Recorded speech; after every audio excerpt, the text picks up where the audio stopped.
Hi, this is Tim of the 1916 Company. Welcome and thanks for logging on. If you love this watch, email me, Team Mosso at the1916company.com for purchase pricing and availability questions concerning this watch.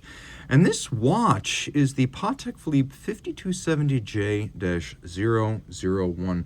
A fascinating watch on a lot of levels. Even though the underlying reference debuted back in 2011, it wasn't until 2022 that we actually had this yellow gold variant of the watch. So a fascinating and fairly uncommon version of a flagship complication from Patek Philippe. 41 millimeters in diameter in yellow gold, 12.8 millimeters thick.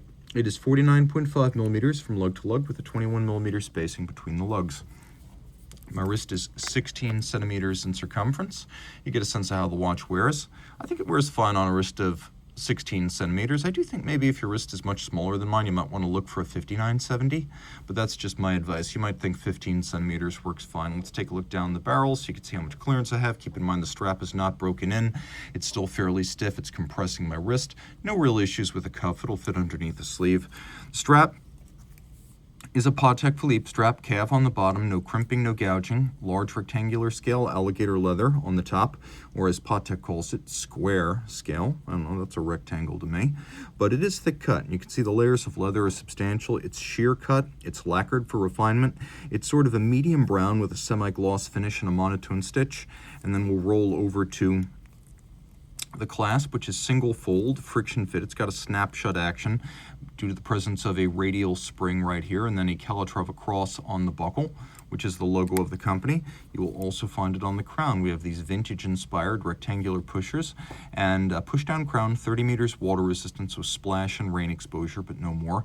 We have stepped lugs that give the case a dramatic presence with a little bit of a fluting along their side, and then the bezel is inset somewhat with a little vertical lip and then a very shallow concave profile and then a little flange abutting the domed or cambered sapphire. Silver opaline dial, so it's metallic silver but not directionally grained. It's a soft silver glow. We have yellow gold leaf style hands for the hours and minutes, and we have lancet register and seconds hands for the chronograph. If you look very carefully, you can see the chronograph seconds hand and the chronograph minutes hands. They're actually matted yellow gold as opposed to polished yellow gold on the other hands. Faceted diamond cut gold indices in elongated and pyramid style. You can see the smaller indices down at the bottom of the dial. We've got a tachymetric scale on the dial that can be used with the chronograph to gauge the speed of an object, such as a car across kilometer. Moon phase, one adjustment for the moon phase every 122 years. Perpetual calendar, so you don't have to reset the calendar system until the year 2100. We've got the leap year phase right there.